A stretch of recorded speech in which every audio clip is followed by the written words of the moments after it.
Salam untuk kita semuanya, berjumpa lagi dengan saya di channel Aritila Tutorial, tempat kita untuk berbagi informasi seputar informasi pendidikan dan informasi guru, serta informasi lain yang ada hubungannya dengan pendidikan dan guru. Pada pertemuan ini, saya menyapa Bapak Ibu honorer setanah air yang selalu setia melaksanakan tugas tanpa mengenal lelah. Saya yakin bahwa Bapak Ibu honorer selalu dalam keadaan sehat walafiat.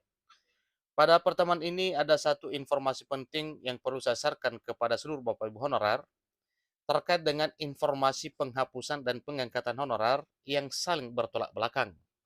Nah, tentunya Bapak Ibu, di sini ada satu informasi mengenai apa jaminan pemerintah melalui Menpan RB, yang mana Menpan RB secara tegas menyampaikan satu informasi terkait dengan PHK massal. Dikatakan bahwa Menpan RB menekankan tidak akan ada PHK massal bagi tenaga honorer. Namun, sekalipun tidak ada PHK massal, ada 12 golongan honorer tidak bisa diangkat menjadi aparatur sipil negara. Nah, ini info terkini Bapak Ibu ya, per Rabu 5 Juli 2023. Simak terus informasinya dan jangan lupa tekan tombol subscribe, share dan komen, serta nyalakan tombol notifikasinya supaya semua informasi yang disalurkan melalui channel ini selalu update di layar Bapak Ibu. Langsung pada informasinya. Keputusan yang saat ini disemogakan dan berharap bisa terwujud sesuai harapan tenaga honorer, yakni perihal poin penting dari apa yang disampaikan oleh Menpan RB. Hal ini menyangkut masa depan tenaga honorer yang saat ini ingin untuk diangkat menjadi aparatur sipil negara tanpa seleksi tes di tahun 2023. Meski demikian, Menteri Penanggulangan Aparatur Negara dan Reformasi Birokrasi Menpan RB Abdullah Azhar Anas memberikan penegasan bahwa pada dasarnya ada 4 poin penting yang harus diperhatikan. Selain itu, pendataan non-ASN yang menghasilkan setidaknya 2,3 juta tenaga honorer, Komisi 2 DPR RI Junimat Girsang berspekulasi berbeda. Nah, kira-kira apa maksudnya spekulasi berbeda, Bapak Ibu, yang telah dilakukan oleh Wakil Ketua Komisi 2 DPR RI Junimat Girsang? Ikuti terus informasi berikut. Ia memperkirakan nantinya akan ada lonjakan jumlah tenaga honorer yang tidak hanya berkisar di angka 2 jutaan, tapi bisa hingga 5 jutaan. Ingat Bapak ya, ini salah satu informasi yang mengatakan bahwa dari Komisi 2 DPR RI berspekulasi terkait dengan honorer ini, yang mana spekulasinya berbeda. Jadi di sini yang disampaikan tentang hal tersebut bahwa bila semakin lama maka jelas jumlah honorer itu semakin melonjak.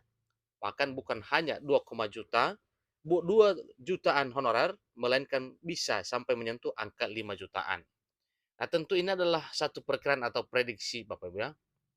Kemudian, poin penting yang dimaksud oleh Menpan RB sebelum lebih jauh menyoal pengangkatan ASN tanpa tes, ini dia Bapak Ibu ya, jadi disimak saja. Pertama, tidak ada PHK massal di mana hal ini secara mendasar tidak akan ada penghapusan tenaga honorer dalam wujud menghargai perjuangan mereka. Bahkan ada yang menempuh masa kerja hingga bertahun-tahun. Yang kedua, dipastikan tidak akan ada beban fiskal pada anggaran yang ada dalam hal ini, juga dikarenakan sektor perekonomian setiap wilayah ataupun daerah justru tidak akan pernah sama. Jadi di sini juga jelas ke kita bahwa langkah penting yang ditempuh di sini oleh pemerintah termasuk salah satunya tidak akan ada lonjakan beban fiskal atau anggaran. Berikutnya dipastikan tidak akan ada pendapatan yang menurun dalam rangka untuk mengantisipasi bahwa tidak akan ada pendapatan tenaga honorer yang mengalami penurunan. Keempat, disesuaikan dengan regulasi yang berlaku.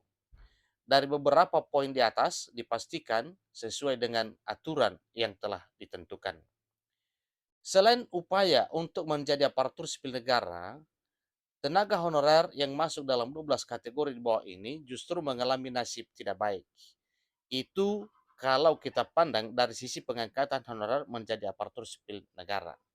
Tetapi di sisi lain ada skema yang mengatur terkait dengan hal tersebut. Ikuti terus informasi berikut.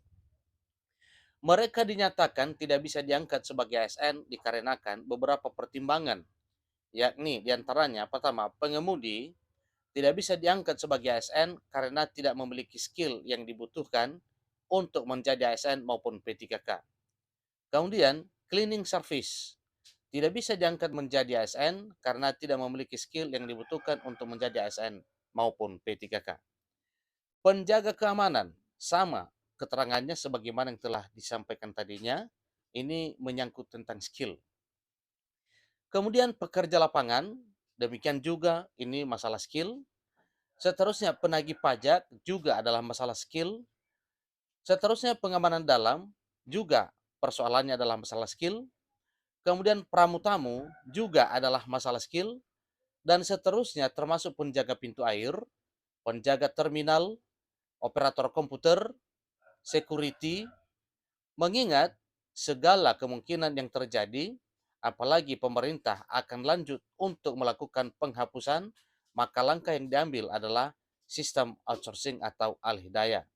Jadi, untuk 12 jenis honorar tersebut, maka skemanya atau solusi penyelesaian yang ditempuh oleh pemerintah adalah tenaga alih daya atau outsourcing.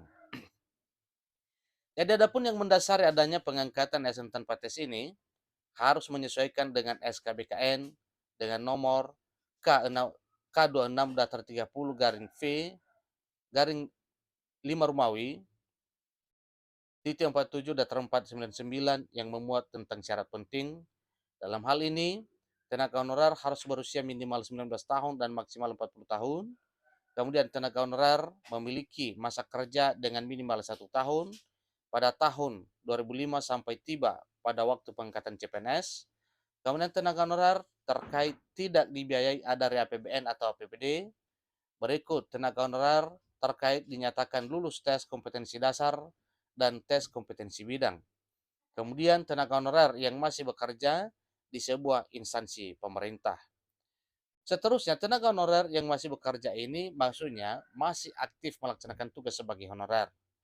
Jadi bukan pernah menjadi honorer, tetapi masih aktif. Kemudian telah memenuhi syarat lainnya yang sudah ditentukan.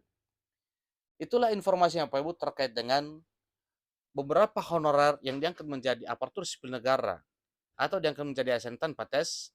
Namun, ada 12 jenis honorer yang tidak bisa diangkat menjadi ASN, baik PNS maupun P3K, tetapi akan digiring ke mekanisme lain, yaitu pengangkatan honorer tersebut menjadi tenaga alih daya atau yang disebut dengan outsourcing. Itulah informasi terkini Bapak Ibu terkait dengan bagaimana pengangkatan dan penghapusan honorer.